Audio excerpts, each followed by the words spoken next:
Hello Mopar guys, and welcome back to our channel. Today I thought I'd walk through the shop and give you guys a look of what we got going on here today. But now someone's here, so hang on. Alright, well, it was just Napa dropping off some U-joints for a car we got in the shop. So a few things, we got a couple cool cars here. I'm leaning on Mr. Haney, and I got a cam and lifter kit that I just ordered through Scott Brown. It's not the same as Racer Brown. Scott Brown is a gentleman from Michigan who's a cam genius who's been doing all my cams for at least the last 20 years. I'll leave a description to his website if you want to go check it out down in the link below. I think it was about a 625 lift, roller cam, of course. I got the cam, I got the lifters, and we're going to put that in Haney this year, along with that Holley intake manifold I got that looks like a tunnel ram, but it's not. It's a ram manifold. So that's going to go on there. The cam's going to go on there. Cam and lifters, springs. I have yet to order some injectors, get some bigger injectors, and I gotta upgrade the fuel pump. The fuel pump is just a generico fuel pump, and I can kind of feel it nosing down a little bit on some of the top of the shifts. So I'm gonna do a little research on a fuel pump for that. So if any of you Gen 3 Hemi guys out there got a preferred fuel pump that you guys are using, let me know about it. And then while the motor is getting the cam and lifters and everything, we're going to change it around. I already have the ladder bars and coilovers. Yeah, I can't wait. This truck is a 66. It has the stock factory 1966 leaf springs on it. And every time I let the trans brake go, the springs go in such a bind up that the rear heim bends up, and it's just stupid. I got to get ladder bars and coilovers on here. So, and when that happened, it bent the aluminum drive shaft. So I had to spend on another $400 for an aluminum drive shaft. So I don't want to do that again. So I'm hoping now. Last year Haney ran foot brake in it. I only trans braked it once. Foot brake in it went 1260, and the motor's stock. It's a 6.4 Hemi with a 46 RE transmission behind it. It has my trans brake, my reverse manual valve body, and lockup converter, low gear set. What's the stall in it? I think I got it up to 4,400 on the trans brake. So the converter's there, and it went 1260.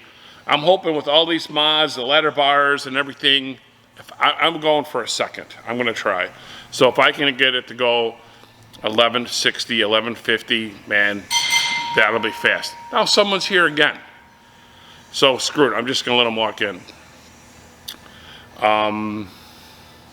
I gotta go see who that is. Hang on. 5 hours later. Give you a quick look underneath the hood of Mr. Haney. We'll sneak underneath here. It's a 2015 6.4 Hemi. It's bone stock except for this air inlet. Still got the exhaust manifolds on it. And this year, I plan on getting some log tube headers. That should be good for some horsepower. And we put a Crown Vic front end in this vehicle when we built it 3 or 4 years ago. It's got disc brakes, rack and pinion steering, coilovers, or not coilovers, struts. And the only thing on the motor that is not factory is this air cleaner. That's it. I used the Crown Vic Radiator, which I got from the Crown Vic when we bought it. I actually bought an old Cal City cop car and got it off of it. These fans and the shroud were off my 63 Dodge. I kept that before I sold it, so it's got that on there. And I went with, at the time, a Chrysler computer ignition system that came with all the wiring. And it was good for just a stock application, and I'm not sure yet how that really is going to work with the bigger cam and the tunnel ram and the long tube headers and whatnot. So I might have to update to something that is programmable. This is not to give you the junction box with the wiring, fuse box. I mean, it was a nice piece. I think it was 14 or 1500 bucks, and it was plug and play. You plugged it in and boom, and away you went. So I'll show you guys my overflow. Some of you guys might appreciate this. The steel Budweiser can. So I have to clean up the interior on Mr. Haney. These A100 bucket seats are out of my Coronet. I robbed them from my Coronet, so to put them in Mr. Haney. Right now I'm just using a B&M shifter. Please excuse my wiring. I'm going to fix that. And the line lock is right here, which is uncomfortable to use, so I have to switch that. And then on my trans brake, I just have a loose wire or a loose button here to hit the brake, and then that's also uncomfortable. So I want to really get a PP shifter in here and get rid of this shifter. Not that I don't like it, it's just I want something nicer. Plus it's a little bit too low. And then we're going to put a roll bar in here so I can mount the seat belts a little bit better. The belts ain't really safe mounted because these seats still swivel. And if there was a concern, or if I ever didn't really need the belts to be working, they would just pull me down into the seat instead of keep me there. So had some pinstriping done on it just to make it look cool. And these lights on top were the same lights that my dad had on his 66 tow truck. And originally when I was putting this truck together, I wanted to look like more like a tow truck. Like it'd be a sleeper tow truck. I thought that'd be really cool. I just never put the fake boom in it yet. I might still do that.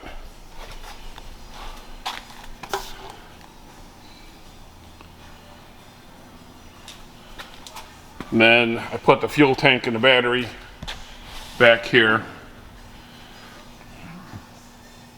And then there's an on and off switch back there. So it is legal. If I go faster than 1149, I'm going to need a bar. So, and then I proudly displayed, I put the Hemi letters over the Ford letters. I know the Ford guys don't like it, but too bad. So we got a lot of good plans, and it's gonna all get done here shortly for Mr. Haney. Hopefully I see you guys at the track, and we'll do some racing. I actually want to challenge Frostbite to a grudge race. I'm not sure. I'm sure he'll be faster than me, but so what? I still like to do a little grudge racing. So here's my 68 Coronet. I've owned it since 1988. Actually, that Holly tunnel ram on there is actually for Mr. Haney. This too has got a 6.4 Hemi in it. I just put it on the Coronet just to see how it looks. I mocked up a 46 RE transmission in here. Let me turn the light on. And I'm in the middle of making a cross member for B bodies that will accept the 68, I meant 48 RE or 518 transmission. This is just in the mock-up stage right now, but it's coming along pretty good. This will be available hopefully in another month or two, or less than that. We'll get that on the market for the guys, and then we're going to do an E-body cross member, and then we're going to do A, B, and E-body cross member for 518s. This is a 70 Dart Swinger. He's here for a transmission. He's a local guy from Cedar Lake, Indiana. He's had this car for quite some time. It's an older restoration, but it still looks pretty good. You know, it's a street-driven car. It's not a show queen. He drives it all the time. And it's just a 318 two-barrel, but it's still a pretty neat car. Sassy grass green. And he wanted us to put a chrome differential cover on it. I think I gotta get my light. Maybe you can see that. So we're doing a diff surface on it. The transmission's already in. You know, you can't find a chrome diff cover at Jegs or anywhere for a 7 1/4. Couldn't find one. Let's see if we can focus on the transmission. It's a 904. I put one of my Super Street transmissions together for him, and it's all done. The reason why the cross member is not in is because I'm going to mock up a cross member for a 518, so I need to measure the bolt span and get that all together. I mean, it's only a 318 two-barrel, but it's still a pretty neat car. We should have this done shortly for the gentleman. So let's look at the C-body. I had forgotten how big these frickin' cars are. Look at that behemoth. This car, in my book, is badder than a Super B. I've always been a C-body guy. I had a 300 Hurst, a 7300 Hurst when I was younger. I had 68 300s. I had a totally badass 71 Fury that I took the 360 out and put a 440 in it, put slicks underneath the fender skirts when I was younger. So I absolutely love C-bodies. Look at the frickin' trunk on that. You can almost make this an El Camino. The trunk is so big.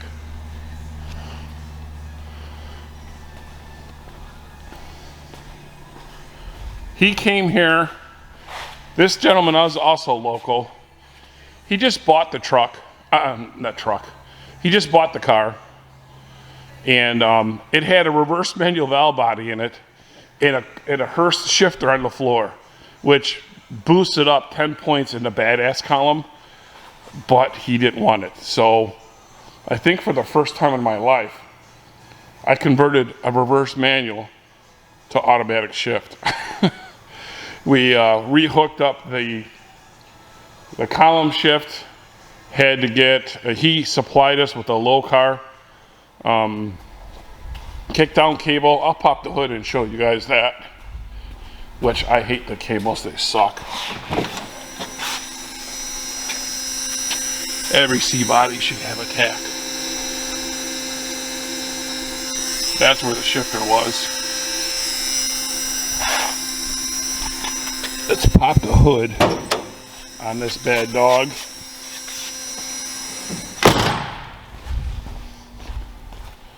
And show you the motor. Can I do this one-handed? Yes, I can. Just a 440. And there's that low car cable. It didn't come with a throttle bracket.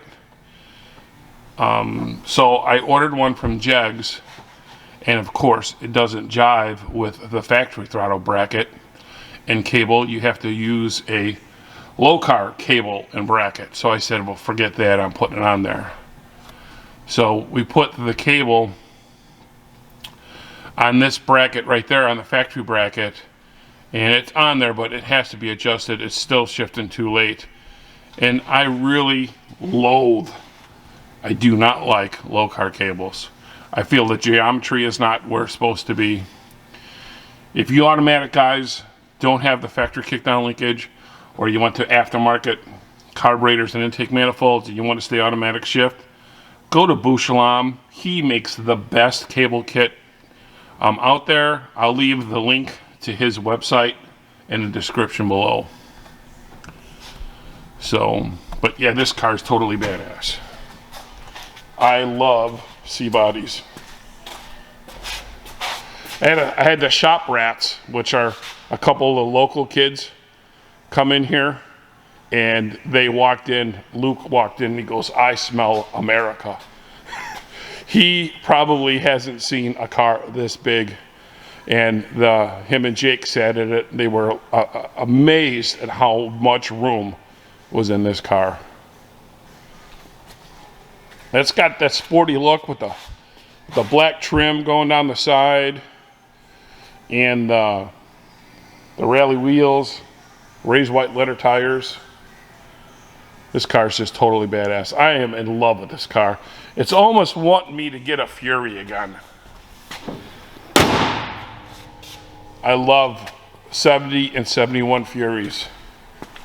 Matter of fact, my 71 Fury had a 70 double bump hood on it, which was really badass. It was cool. But unfortunately, that car caught on fire in the 80s. Actually, it happened in 88. And then that same year is when I went out and I bought this car. I bought the Coronet. I only bought the Coronet because the Fury caught fire. I was racing Ray Piscaro on the street with this GTO, and I noticed that your typical overcharging scenario was happening. The lights were super bright. The amp gauge was reading super high, and I was only maybe a mile from home. So I drove the car home and parked it, and then roll up the windows. I popped the hood just to look at what was going on, and the battery was like puffed out. It was like, it was expanded. It was like you filled it with air or something. So I popped the caps. It released some of the pressure, and everything looked okay. I closed the hood and I went to bed. And then the next morning when I woke up and I sat down at the kitchen table and looked out at my car, all the windows were completely black. And I'm like, what the heck? It was almost like a dream. I walked outside and I go to the car and I looked and all the windows are black, and I didn't know what to think. Then I opened the door and all the interior was completely torched. What happened was, because it was interior fire, it caught fire, and then because of the lack of oxygen, it put itself out. So then I went out and bought another Fury, and I was going to take the 440 and the motor trans and ship it out, or switch the motor trans to it. And then I broke the window, taking the windshield out, and I just said, forget it. I pulled the motor trans out, and I went and bought this Coronet. This Coronet was, you can hear the train going by. The Coronet was a 3D3 automatic car, bucket seats, center console, 8 3/4. And I think I gave $550 for it. I bought it. I went and looked at it and bought it on Thanksgiving Day 1988 from these really nice people. The car was out in a farm, and so I bought it. And the people were so nice. They invited us in, and me and my friend, and they fed us Thanksgiving dinner. I'll never forget that. We had Thanksgiving dinner on. We were giving thanks that we had another Mopar to put in the. We had another Mopar to put in the family. So I've had the Cornet after the Fury toasted, and I never got another C-body since. But I'm hoping sooner or later that I'm going to get going on this car. It's been parked. Geez, how long has it been? Since 2005. This car's been parked for that long. I bought, no, 2004. Because in 2005, I bought the 63, and then of course, like every other Mopar guy, I robbed the parts, the motor trans out of this car, and I put it on the 63 just so I could go racing. Because this car really needed to be repainted. It was painted a long time ago, even though it probably looks killer in the movie. You can see there's just some boo-boos. Some stupid broad hit me with a golf cart, and so I had the opportunity to buy my friend's 63, and I bought that.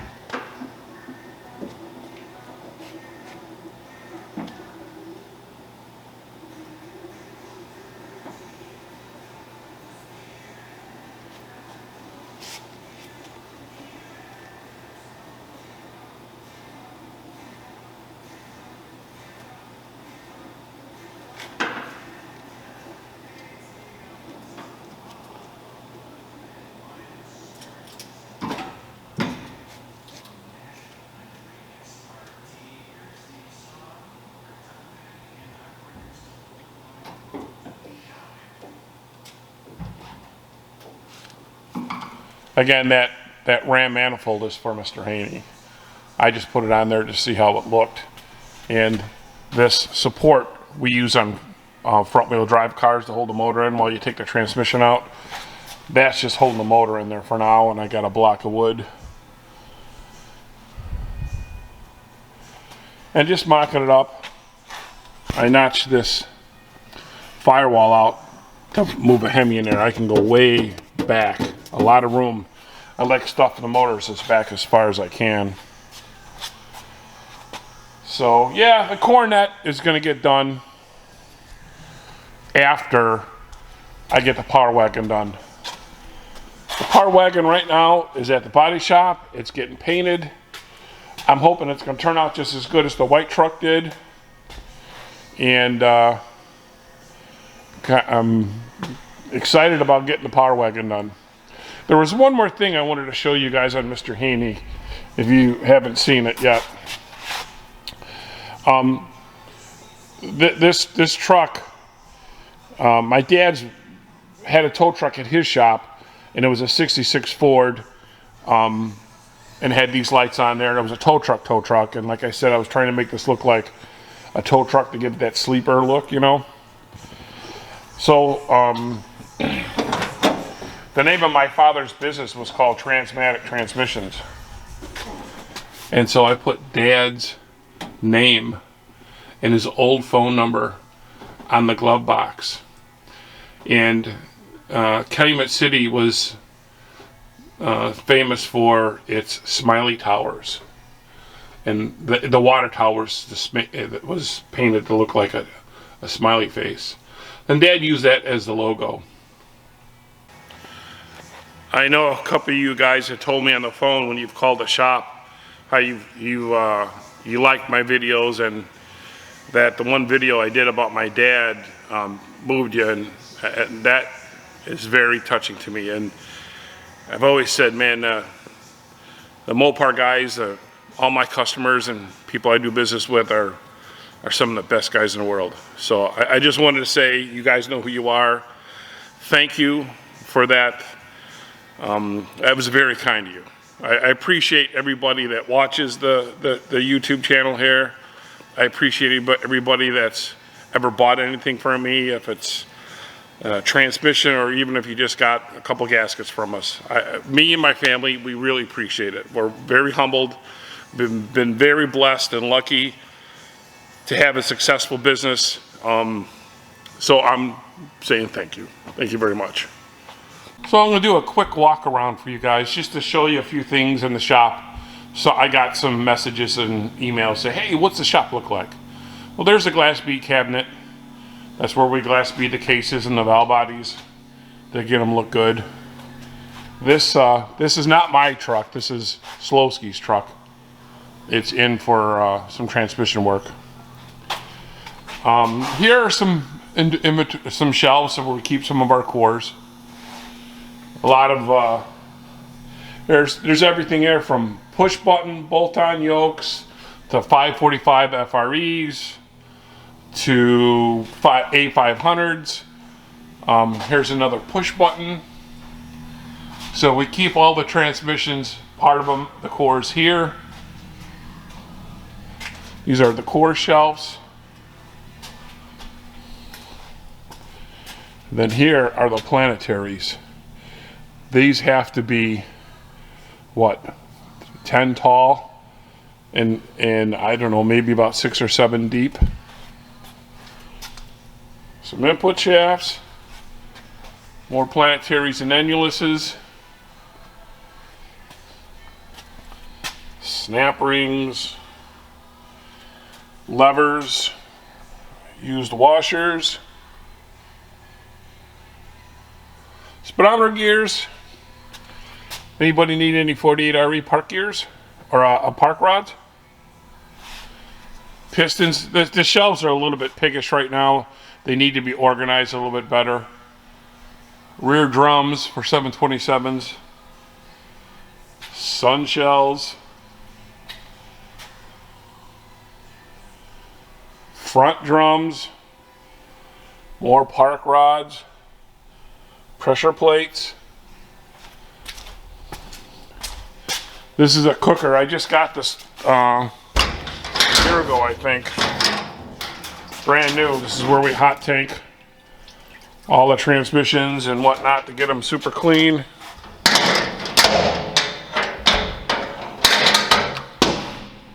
This is my son's tear down bench. This is where he tears down transmissions. And this is his, I guess you would call it the Cnc bench, where he does all the work. Right now, he just glass beaded some sprag races. These are going to be bolt-in sprags. So he's got the machine here, and all the programs are in there. And Johnny's really good at that. And it's just a 2-axis mill. But it gets a job done for what we need. The fancier stuff like the 4-axis stuff, we sent out to a local guy here, does a wonderful job. Here's some valve bodies. There's a stack of valve bodies. Machined, all ready to go. There's another stack of valve bodies waiting to be machined. I'll take you in another room here. This is a core room where we keep more cores. I'll walk down there and show you. This is our 904 shelving, where we keep some 904 parts. Not very well organized, but we have a lot of stuff in there. This is like the GM thing. There's just 2 buckets of some GM stuff. Now back behind the shop. Can't focus in as the train tracks.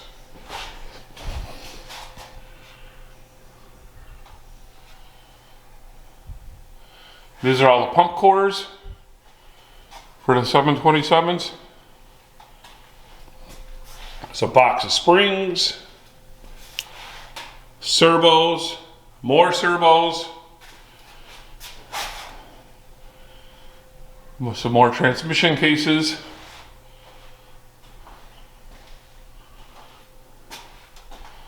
Got more cases over here.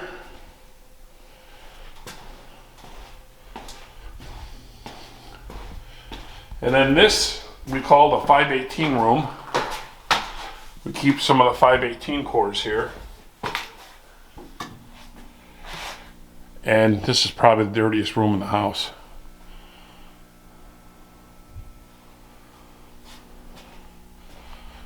My old display. If any of you guys ever been to Mopar Nationals, and it's even got the old catalog. When's the last time I used this? 2013.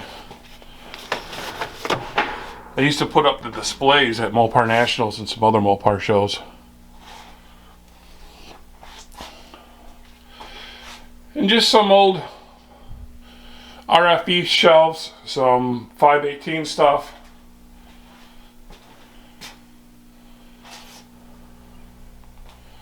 Some 4-speed crap.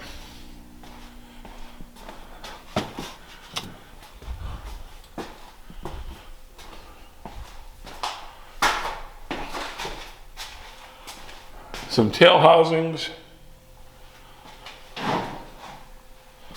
More cases on this side. More transmission cores.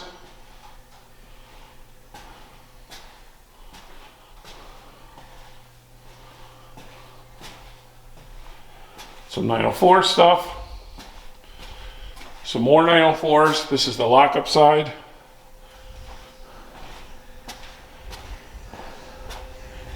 I'll show you around to the valve body cores. I keep the 518 parts right next to the Hemi valve springs. That's a joke. Then over here, I keep all the stators.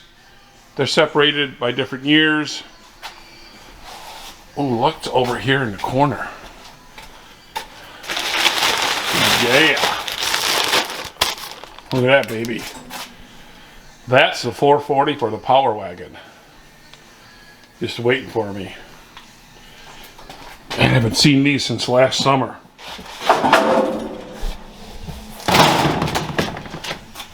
The slicks for Mr. Haney. Yeah, this summer's going to be good racing. It's my oil can collection. And this is an old alignment rack from the 50s that I got. We just use it for storage.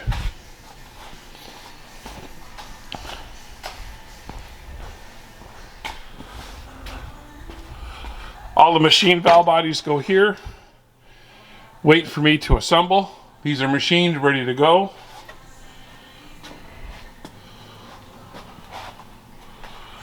Here I got some builds waiting for me to do. There's a 904 there, a 904 there, and here's our valve body cores. These are all Chrysler valve bodies. We buy them in these boxes at 100 at a time.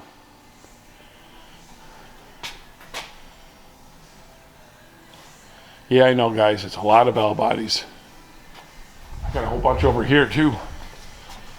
I think there were like 300 of them right here.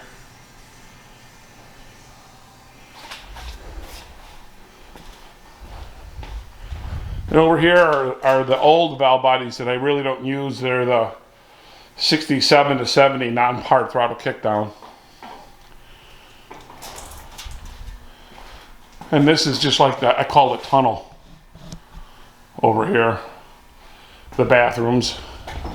Actually, I got some pretty cool bathrooms.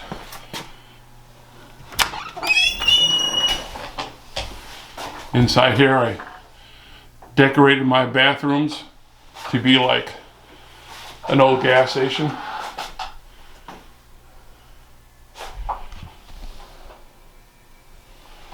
I painted them green and white like the old Sinclair gas stations did.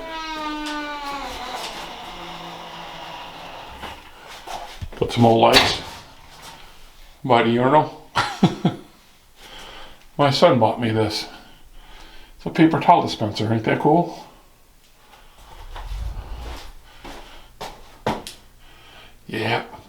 Got my Blues Brothers stuff in there.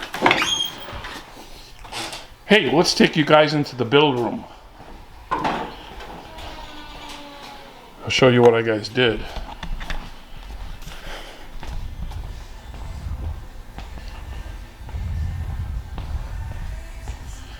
This is the office, the outside of the office, and some of my gas station memorabilia.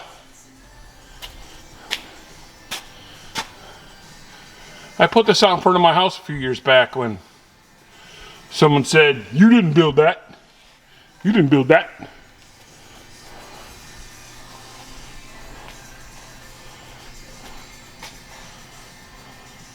Just some old crap I collect. All right, let's go in the build room.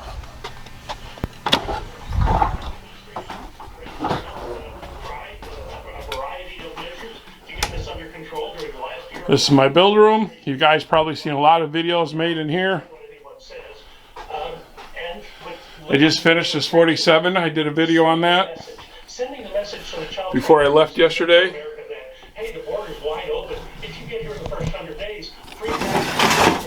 I did this valve body. The camera's not focusing in. This is the valve body assembly area. I just built this one this morning. All my screws, my plates, the valves are all here. So everything is in one location. My tools, which is a mess. Screw guns. We'll take you guys into the parts room. Here's the parts room. Got 2 valve bodies ready to go out for Monday. They're Pro Street automatic shifts.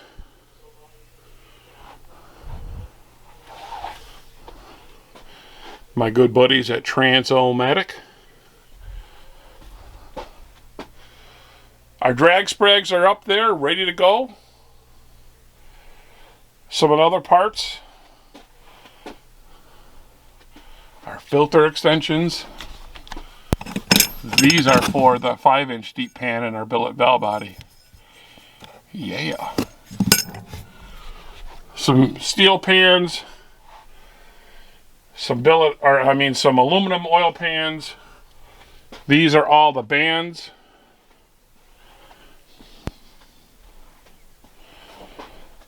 This is where we keep all the filter extensions. I got filter extensions on the brain.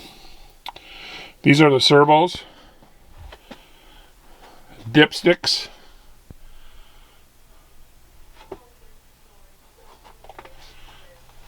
More servos. Look at all those filter extensions. Yeah.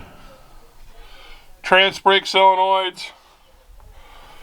Dump valves for the dump system. Lockup solenoids. The billet piston. These are really nice. Some slip yokes. Teflon coated pump gears.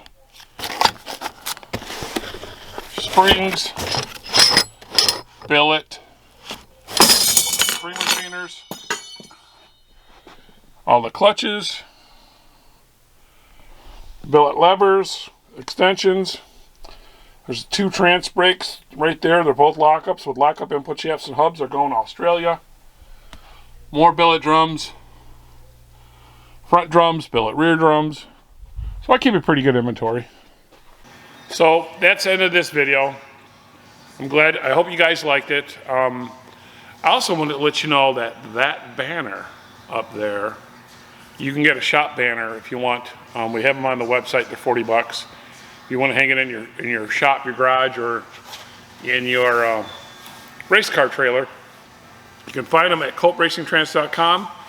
I want to thank everybody that stopped in to our YouTube channel and took a look and had fun today, showing you guys around what's going on in the shop. And again, I want to say thank you to all my customers and all you viewers out there. So get out in the garage and start building something. Keep it Mopar. while I'm leaving on the Ford. All right, guys. Thanks for watching. More power to you.